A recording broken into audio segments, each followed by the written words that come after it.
Everyone, good afternoon. तो स्वागत है मेरे एक नए व्लॉग के साथ में आप लोगों का। तो ये जो फ्रेंड्स वीडियो आप देख रहे हो ना, तो ये 23 मई का वीडियो है और वीडियो जो है ना बहुत ही ज़्यादा पुराना हो गया है। रीज़न मैं आप लोगों को बता ही चुकी हूँ कि हमारे यहाँ पर ना बहुत ही ज़्यादा गर्मी पड़ रही है। मतलब मेरे यहाँ पर ही क्या, मतलब सभी जगह पर गर्मी जो है ना बहुत ही ज़्यादा पड़ रही है, जिसकी वजह से ना वीडियो को एडिटिंग करने का और वॉइस ओवर देने का ना बिल्कुल भी मन ही नहीं कर रहा है। मतलब एडिटिंग तो थोड़ी बहुत फिर भी मैं कर लेती हूँ, लेकिन वॉइस ओवर देने का काम, जैसे मैंने आप लोगों को पहले भी शेयर किया था कि मैं मॉर्निंग के टाइम पे, दिन के टाइम पे और शाम के टाइम पे तो बिल्कुल भी नहीं दे सकती हूँ, क्योंकि हमारे यहाँ पर ना बहुत ही ज़्यादा शोर शराबा रहता है। तो ऐसे टाइम पे ना वॉइस ओवर देने से फिर बहुत ही ज़्यादा बैकग्राउंड वॉइस आता है। तो वॉइस ओवर देने का काम जो होता है ना, वो मैं रात को ही देती हूँ। और उसके बाद ना सच बताऊँ तो सारे घर के कामों को निपटाने के बाद इतनी गर्मी में ना दरवाजे वगैरह बंद करके, पंखा वगैरह बंद करके वॉइस ओवर देने के लिए बैठो ना, तो बहुत ही ज़्यादा मुश्किल होता है। तो मन ही नहीं करता है बिल्कुल भी वॉइस ओवर देने का। तो इस वजह से वीडियो जो है मेरी बहुत ही ज़्यादा लेट हो गई है।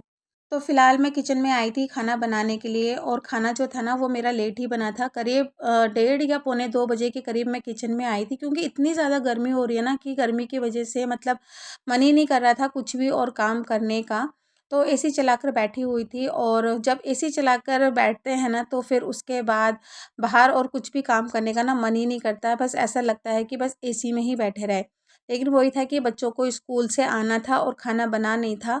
तो बस यहाँ पर रात को ना मैंने छोले भिगो के रखे हुए थे। छोलों को अच्छे से वॉश करने के बाद मैंने नमक और तेज़पत्ता डाल के मैंने छोलों को रख दिया था बॉईल होने के लिए। जब तक छोले बॉईल होंगे तब तक यहाँ पर मैंने प्याज, टमाटर, लहसुन वगैरह जो था ना वो छील लिया था। सुबह से ही मैंने मलाई भी निकाल के रखी हुई थी, लेकिन वही था कि किचन में ना एक-एक करके काम करने का मन ही नहीं कर रहा था। तो मैंने सोचा जब मैं किचन में आऊँगी ना तो ये सारे कामों को भी निपटा डालूँगी। और काम करते-करते मैं अपने किचन काउंटर को भी क्लीन कर रही थी। इससे क्या होता है ना कि किचन जो है ना वो मेसी भी नहीं दिखाई देता है, और किचन काउंटर भी हमारा क्लीन रहता है। तो बस यहाँ पर मैंने अदरक, लहसुन और हरी मिर्ची जो थी ना वो मैंने सिलबट्टे में पीस ली थी, क्योंकि फ्रेश मसाला ही मैं सिलबट्टे में पीसती हूँ। वैसे तो मेरे पास रेडीमेड अदरक लहसुन का भी पेस्ट रहता है, लेकिन वो मैं कभी-कभार यूज़ करती हूँ, या फिर जब मेरा सिलबट्टे में अदरक लहसुन पीसने का ना मन नहीं करता है तब। तो यहाँ पर गर्मी की वजह से मैंने काफ़ी ऊपर करके ना मैंने जूड़ा भी बनाया हुआ था, क्योंकि खुले बाल ना मेरे से बिल्कुल भी बर्दाश्त नहीं होते हैं। मतलब खुले बालों में या फिर पोनी करके ना मैं किचन में बिल्कुल भी काम नहीं कर सकती हूँ। तो काफ़ी अच्छे से मैंने जूड़ा जो है ऊपर की तरफ बनाया हुआ था। तो 23 मई था ना, तो उस वक़्त बच्चों की भी छुट्टियाँ नहीं पड़ी थी। बच्चों की छुट्टियाँ जो थी वो 24 मई से पड़ी थी। तो बस यहाँ पर मसाला वगैरह मैंने पीस लिया था, और उसके बाद फिर मैंने चावल भी चढ़ा दिए थे। हस्बैंड थे नहीं, क्योंकि हस्बैंड की मॉर्निंग का ऑफ़िस था, तो वो ऑफ़िस गए हुए थे। तो खाना जो था हम तीनों का ही बन रहा था, और छोले चावल बनाए थे मैंने। और छोले जो थे ना ये मैंने दोनों बच्चों की पसंद पे ही बनाए थे, क्योंकि 2-3 दिन से बच्चे मेरे पीछे पड़े हुए थे कि मम्मा छोले बना लो, छोले बना लो। तो फिर मैंने ना छोले और चावल बनाए थे। नहीं तो छोले जो है ना मुझे बिल्कुल भी पसंद नहीं है, मुझे छोले ना इतने पसंद नहीं आते हैं। तो बच्चों की पसंद थी, इस वजह से फिर मैंने छोले बनाए थे। तो साथ ही साथ में मैं अपने किचन को भी क्लीन कर रही थी, और ये जो सिलबट्टा था ना जिसमें मैंने अभी मसाला पीसा था, तो इसको भी मैं साथ ही साथ में क्लीन करके अच्छे से वॉश करके रख देती हूँ। नहीं तो फिर सूख जाने पर ना फिर अदरक लहसुन का स्मेल जो है ना फिर सिलबट्टे से आती है, तो वो साथ ही साथ में धो के रख दो तो वो सही रहता है। तो बस यहाँ पर इतनी ज़्यादा गर्मी लग रही थी किचन में खड़े-खड़े कि बार-बार पसीना आ रहा था। वैसे तो किचन में मैंने ना ऊपर की तरफ पंखा भी लगाया हुआ है, लेकिन फिर गैस की फ्लेम जो है ना, पंखा ऑन करने से इधर-उधर भागती है। तो इस वजह से फिर मैंने किचन का जो पंखा था वो ऑन नहीं किया था। तो यहाँ पर चावल बन चुके थे और छोले भी जो थे ना वो बॉयल हो चुके थे। बस फटाफट से अब छोलों को मसालों के साथ में बनाऊँगी। उसी कुकर में मैंने तेल को ऐड कर दिया था। तेल जब अच्छे से गर्म हो गया था तब मैंने यहाँ पर ऐड कर दिए थे प्याज को।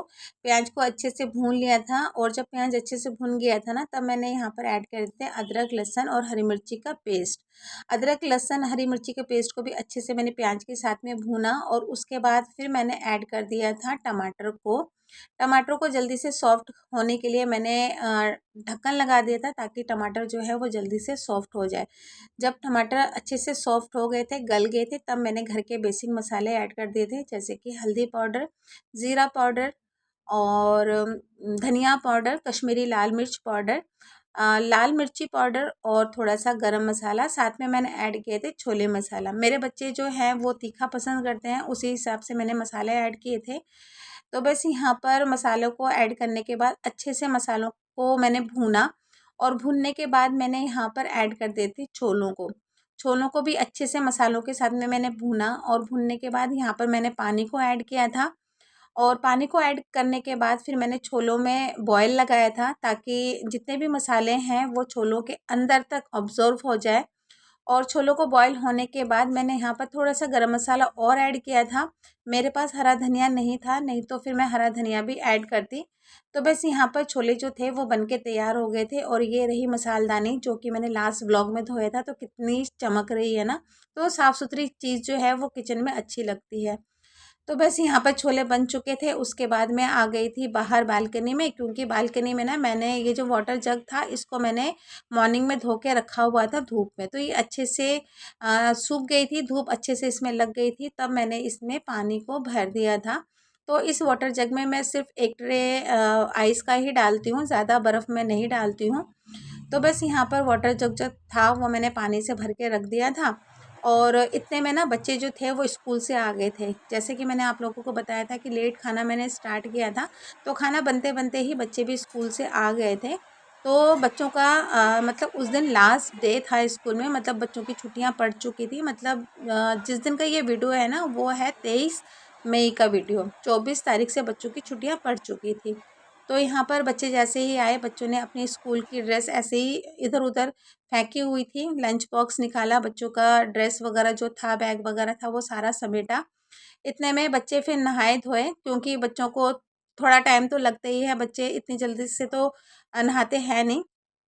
बच्चे नहाए-धोए, वही 3 साढ़े 3 बजे हम लोगों ने फिर खाना खाया। साथ में मैंने आम काटा हुआ था, और खीरा और प्याज मैंने सैलेड में काटा हुआ था। तो बस यहाँ पर मैंने हम तीनों की जो प्लेट थी वो लगा दी थी। और ये वही चावल हैं जो मैं 5 किलो लेकर आई थी। और ये जो चावल जब बनते हैं ना तो बहुत ही ज़्यादा खिले-खिले बनते हैं। लेकिन ये जो चावल का टेस्ट है ना, ये मेरे हस्बैंड को बिल्कुल भी पसंद नहीं आया, क्योंकि हम जो चावल खाते हैं ना वही चावल की हम लोगों की हैबिट लगी हुई है। तो बस ये चावल जो है ऑलमोस्ट ख़त्म होने ही वाले हैं। तो बस यहाँ पर तीनों का खाना लगा दिया था, हम लोगों ने खाना-वाना खाया। खाना-वाना खाने के बाद फिर बारी आ जाती है बर्तन को साफ़ करने की। तो जैसे कि मैंने आप लोगों को पहले भी बताया था कि खाना खाने के बाद ना मैं तुरंत से रेस्ट करने के लिए नहीं जाती हूँ। तो फिर मैं आ गई थी बर्तनों को धोने के लिए। तो बर्तनों को धोने से पहले ये जो बास्केट थी जिसमें हम बर्तन रखते हैं, इसको मुझे धोना था, क्लीन करना था। क्योंकि इसमें हम बर्तन रखते हैं ना, तो बर्तनों का जो पानी होता है ना उसकी वजह से इस बास्केट में ना चिकनाहट सी हो जाती है। तो बीच-बीच में हफ्ते-हफ्ते में ना मैं इस बास्केट को भी धो देती हूँ। तो अच्छे से बास्केट को जब मैंने धो दिया था ना, तो ये नई जैसी चमक गई थी। तो वही है कि किचन में चमकती हुई चीज़, साफ़-सुथरी चीज़ जो है वो अच्छी ही लगती है। तो बस यहाँ पर अच्छे से मैंने इस बास्केट को धोकर उसके बाद जितने भी बर्तन थे, सारे बर्तनों को मैंने वॉश कर दिया था।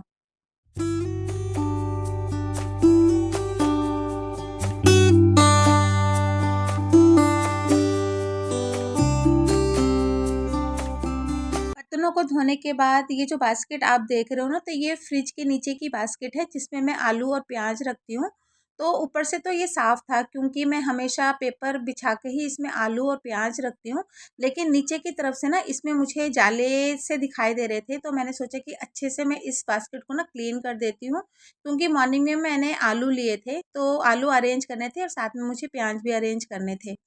तो फिर मैंने अच्छे से इस बास्केट को मैंने क्लीन किया, तो ब्रश से मैं इसके सारे जाले जो थे वो निकाल रही थी। तो जहाँ-जहाँ पर मुझे जाले दिखाई दे रहे थे, ब्रश की हेल्प से मैंने सारे जाले निकाले। उसके बाद फिर स्क्रबर की हेल्प से ना मैंने इसको अच्छे से वॉश किया था, तो ये भी नई जैसी चमकने लगी थी। तो इसको मैं रख के आई थी बालकनी में सूखने के लिए। तो सारे किचन के काम मेरे हो गए थे, और उसके बाद मैं आई थी कपड़ों को फ़ोल्ड करने के लिए। तो रूम जो है ना वो मैं हमेशा अंधेरा करके ही रखती हूँ, मतलब लाइट वगैरह जो है वो मैं बंद करके रखती हूँ। जब मेरे को वीडियो बनानी होती है ना, तभी मैं कमरों की जो लाइट वगैरह होती है ना उनको ऑन करती हूँ। तो ये काफ़ी सारे कपड़े थे और ये वही कपड़े हैं जो कि मैंने लास्ट व्लॉग में धोए थे। और सच में जब इतने सारे कपड़े मतलब फ़ोल्ड करने के लिए रहते हैं ना, तो मुझे इतना ज़्यादा बोरियत फ़ील होती है ना। मैंने एक बार पूजा को भी आवाज़ लगाई थी कि पूजा मेरे साथ में आके ना इन कपड़ों को फ़ोल्ड कर दे, पर पूजा ने बोला कि मम्मी मैं इस टाइम पे ना टीवी देख रही हूँ। तो फिर इतने सारे कपड़े जो थे वो मैंने अकेले कभी खड़े होकर कभी बैठ के मैंने फ़ोल्ड किए। और जब भी मैं कपड़ों को फ़ोल्ड करती हूँ ना, सारे कपड़ों को मैं अलग-अलग ही रखती हूँ। मतलब बच्चों के कपड़े अलग, मेरे कपड़े अलग और हस्बैंड के जो कपड़े हैं वो अलग। क्योंकि ये सारे कपड़े जो है ना, ये मैं अलग-अलग ही कबर्ड में अरेंज करके रखती हूँ। और जब कपड़ों को एक साथ में ही फ़ोल्ड करके रख देते हैं ना, तो फिर अरेंज करने में फिर सारे कपड़े जो हैं वो निकालने पड़ते हैं। तो इससे अच्छा है कि जब आप फ़ोल्ड करने के लिए बैठो तो सारे कपड़ों को पहले ही अलग-अलग करके रख दो, ताकि बाद में फिर कोई प्रॉब्लम ना हो। तो इतने सारे कपड़े जो थे मैंने फ़ोल्ड करके रख दिए थे। और उसके बाद जिनके जो कपड़े थे उनको मैं उन्हीं कबर्ड में रख कर आ गई थी। तो मेरे जो कपड़े होते हैं वो कपड़े मैं अपने अलमारी में रखती हूँ, बाकी बच्चों के कपड़े जो होते हैं वो मैं रखती हूँ लकड़ी वाले कबर्ड में। तो यहाँ पर सारे कपड़ों को रख दिए थे। उसके बाद चेयर में जो कपड़े आप देख रहे हो तो ये हस्बैंड के कपड़े हैं, जो कि मैं प्रेस वालों को देती हूँ। तो यहाँ पर उनके जो कपड़े थे ना वो मैंने अलग ही रखे थे। तो बस यहाँ पर ऑफ़िस के जितने भी कपड़े हैं इनको मैं ये मेरा जो स्टॉल है इसमें लपेट दूँगी। और 2-4 कपड़े निकलेंगे हस्बैंड के ऑफ़िस के, तो एक साथ में ही धो के उनको मैं आयरन के लिए दे दूँगी। क्योंकि हस्बैंड के जो ऑफ़िस के कपड़े होते हैं ना, तो ये मैं बाहर ही देती हूँ आयरन करने के लिए। बाकी जो बच्चों की स्कूल की यूनिफ़ॉर्म होती है ये मैं घर पे ही करती हूँ। तो अभी जो टाइम हो रहा था ये शाम का टाइम हो रहा था। इस बीच पूजा आदि को ट्यूशन छोड़कर आई थी। तो मैंने मुँह हाथ वगैरह धोया। मुँह हाथ वगैरह धोने के बाद फिर मैंने जो मलाई सुबह से निकाल के रखी हुई थी वो मैंने अच्छे से घोटा कढ़ाई में। और उसके बाद सिम पे मैंने कढ़ाई को बिठाकर मैं आ गई थी सीधा झाड़ू लगाने के लिए। इससे पहले मैंने मुँह हाथ वगैरह धोया, कंघी वगैरह मैंने कर ली थी। तो यहाँ पर बच्चे बैठ के ना कारस्तानी कर रहे थे। मतलब पेपर की उन लोगों ने कटिंग वगैरह की होगी, तो पंखे की वजह से ना सारे जो कटिंग थी वो इधर-उधर बिखरी हुई थी। तो अच्छे से पहले मैंने बेड को साफ़ किया, चादर को अच्छे से झाड़ के फिर चादर पहले मैंने बिछाई। उसके बाद फिर मैंने पूरे घर में अच्छे से झाड़ू लगाया। तो जब मैं झाड़ू लगा रही थी इस बीच हस्बैंड भी ऑफ़िस से आ चुके थे। तो यहाँ पे देखिए हस्बैंड गए हुए थे आदि को ट्यूशन से लाने के लिए। क्या लेके आया? मेरी ना बहुत कूद गई थी तो ये लेके आया हूँ। अच्छी कंपनी की। पूरे घर में अच्छे से झाड़ू लगाने के बाद फिर मैं एक बार आ गई थी मलाई को चलाने के लिए। तो इस बीच मैंने ना भिंडी धो के रखी हुई थी, तो भिंडी जो है पंखे के नीचे अच्छे से सूख गई थी। तो भिंडी वगैरह मैंने उठाई। तो पूजा जब अपने पापा के साथ में गई थी ना आदि को ट्यूशन से लाने के लिए, तो वो साथ में भेलपूरी का पैकेट और मैक्रोनी का पैकेट लेकर आई थी। और बाद में फिर वो ना कोल्ड ड्रिंक भी लेकर आई थी।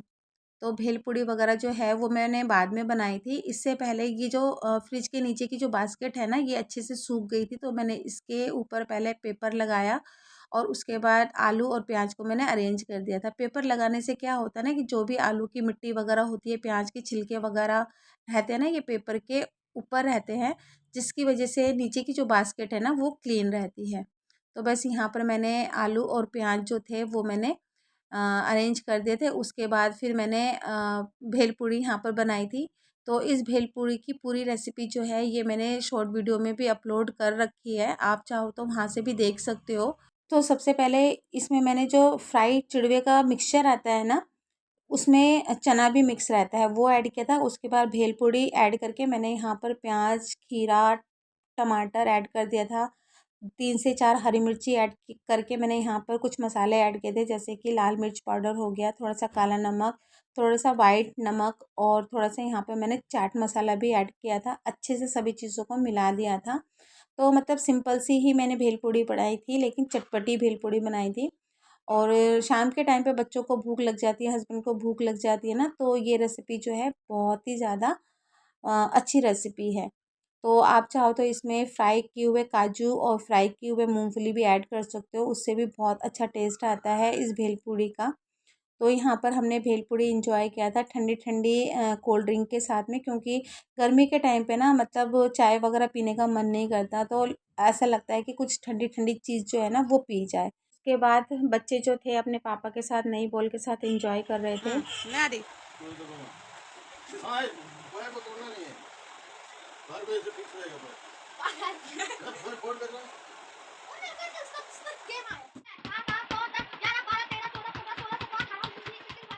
इस बीच भेलपूरी के जितने भी बर्तन निकले थे साथ ही मैंने धो के रख दिए थे और फ्रिज खोल के देखा तो दूध नहीं था। फिर मैंने हस्बैंड को दोबारा भेजा दुकान में दूध लाने के लिए। तो दूध जो था वो मैंने 1 किलो ही मंगाया था, क्योंकि 1.5 किलो दूध मैं तभी मंगाती हूँ जब मुझे दही जमाना होता है, और दही जो है ना वो मैं रोज़ रोज़ नहीं जमाती हूँ। इस वजह से फिर मैंने 1 किलो दूध ही मंगाया था।